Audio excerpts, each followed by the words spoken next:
Hi, so I'm Steve Gibbard, and I'm here to talk about a thing that I'm calling Global Traceroute, which is a front end to the RIPE Atlas probes that lets you do traceroutes from any probe they have anywhere in the world.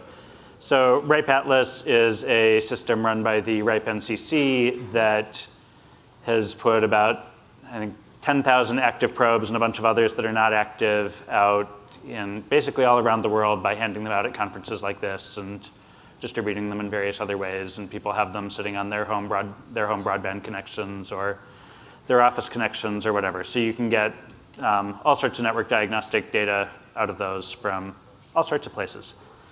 So what I was looking for was a way to do traceroutes out of various obscure networks that I was having performance problems from.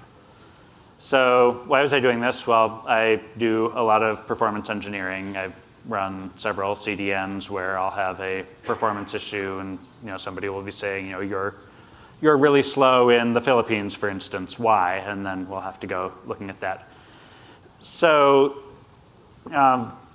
what often happens when you're looking for issues like that is you start looking at logs and you can say, okay, I know where this is coming in. It's coming in somewhere it shouldn't. But I have, I want to see the inbound path. I want to see how it's getting there. And the inbound path information is surprisingly hard to get. So there are all sorts of commercial performance measurement systems that will tell you you've got a problem. And some of those work from an end user perspective, and some of those are from probes sitting in data centers. There are a whole bunch of flow analysis systems out there that will tell you, this is what interface the traffic from this network is coming in from, and then they'll work with your BGP table and they'll be able to tell you all sorts of stuff about the full outbound path that your traffic to them is following, but very little about the inbound path. And some of the external performance monitoring systems will even let you do traceroutes, but again, if their probes were on end user networks, that's great. If they're in data centers, they don't tend to represent the end user networks very well. So been looking for solutions for this issue for several years now, and the old standard was a user calls in with a problem and you say, okay, well, sounds like you're having a routing problem, please send me a traceroute. That works if you are talking directly to the end user, but it's still kind of iffy because you have to talk them through doing something from the command line that they've probably never done before and copying and pasting output, and that's not so good. More often lately, complaints come in either, if you're running a CDN, the complaint will come in from your content provider customer who's hearing something from their users, or if you're monitoring your own performance, they'll come in from a performance monitoring system. And then you may not even know an end user who's having the problem, but you can see that plenty of them exist. So that leads me to go looking for more automatic ways to go get data out of far-flung end user networks. Some of those providers have looking glasses. Those are really useful, so thank you to those who operate those, but there are a whole lot of eyeball networks out there that don't have those. And then Keynote and Thousand Eyes, both commercial performance monitoring systems, allow traceroutes from their probes, but that's only as good as the locations where those probes are. So sometimes that helps, sometimes not. And then I started looking at RIPE Atlas, and RIPE Atlas, as I said, has 10,000 probes scattered around the world, and they're in a lot of people's houses, so they're in a lot of the right locations for these things. So it looked totally like what I was looking for, except really not designed as a troubleshooting tool. So RIPE Atlas is a research system. If you're using it as designed, you generally get some large collection of probes in your set, and then you program in some recurring measurement that it does over and over again for days or weeks or months, and you can come back and periodically look at the results. But you can create a measurement with them that is a one-time measurement from one probe. It's just a little more cumbersome than say a typical looking glass would be. So if you want to create the measurement through the RIPE Atlas front end, you can search for probes, and you can search by location or by AS number, but often not both. So if you're having a problem with part of an ASN, but not the whole thing, then that's a little difficult. It's not a real-time system, so you don't just set up your measurement and then sit there and wait for results. You have to go back periodically and ask if your result is ready.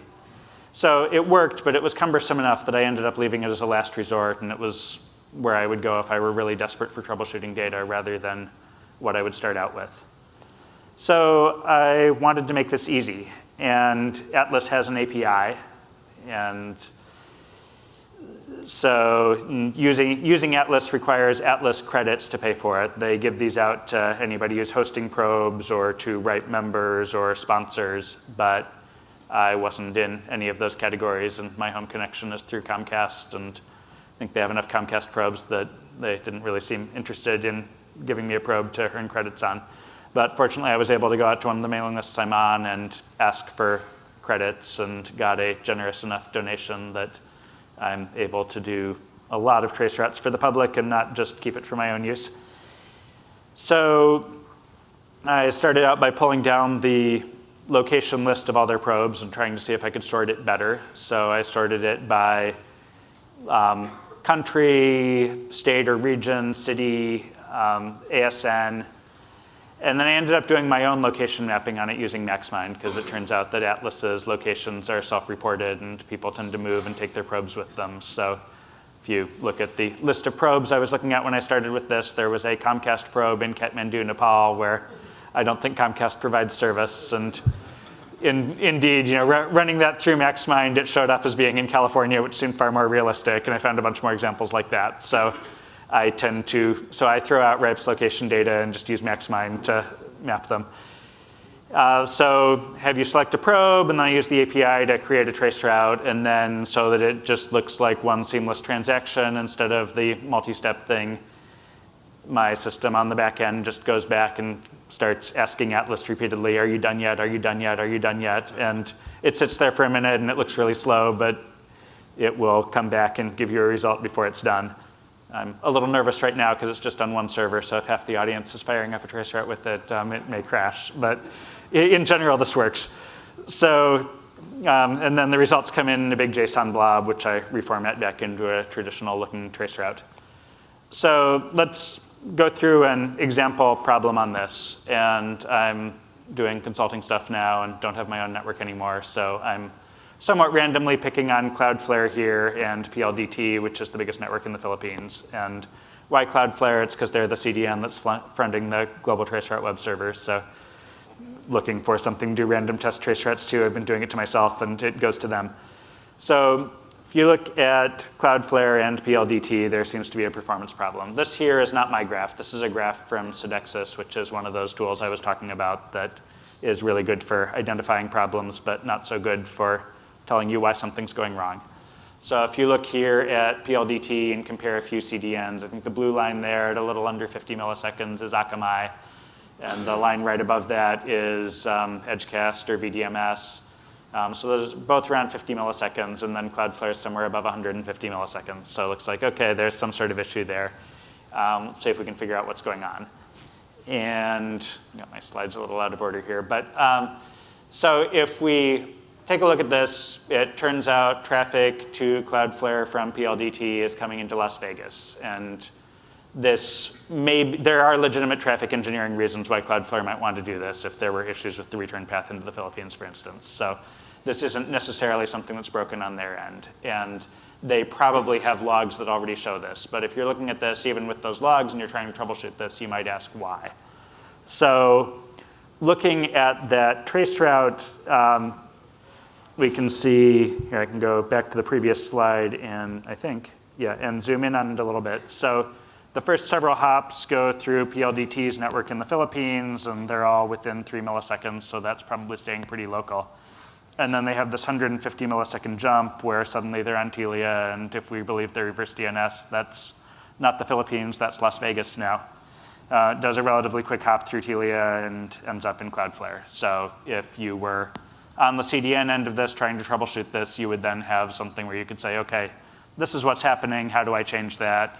Do I peer directly with PLDT, which is probably the ideal, but could be politically difficult, or do I go to Telia and say, hey, can you make this path look less attractive to PLDT so they don't send traffic here? Or as I said, it may just be something they want because that's where the best return path is. So anyway, so going over this process a little more also, I should say how you select the probe there. So we see above the traceroute there is the filters, and you can do Philippines, you can select what city in the Philippines, you select the AS number, and then say what you want to traceroute to. So that's it. Please check it out, www.globaltraceroute.com, and let me know if you have any questions. I'm either info@globaltraceroute.com or scg@gibber.org. Thanks. Thanks, Steve.